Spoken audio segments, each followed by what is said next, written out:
తెలంగాణ రాష్ట్ర ప్రభుత్వం గౌరవ సూర్యాపేట జిల్లా కలెక్టర్ గారి ఆదేశాల మేరకు సమాచారం మరియు పౌర సంబంధాల అధికారి పర్యవేక్షణలోని మన తుంగతుర్తి నియోజకవర్గంలోని తుంగతుర్తి మండలంలోని మన యొక్క గుట్టిపర్తి గ్రామ పంచాయతీకి తెలంగాణ సాంస్కృతిక సారథి పల్లెల లక్ష్మణ్ కళా బృందం చేత ఈరోజు తెలంగాణ రాష్ట్ర ప్రభుత్వం చేస్తున్న అభివృద్ధి సంక్షేమ పథకాలు కావచ్చు,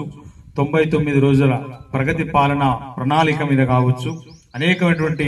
పరిసరాల పరిశుభ్రత, గంజాయి డ్రగ్స్ నిర్మూలన, అనేక అభివృద్ధి సంక్షేమ పథకాలపైన ఈ రోజు మన ముందుకు తెలంగాణ రాష్ట్ర ప్రభుత్వం చేస్తున్న అభివృద్ధి సంక్షేమ పథకాలపైన ఇప్పుడు మీ ముందు మన తమ్ముడు పాక ఉపేందర్ ఒక పాట.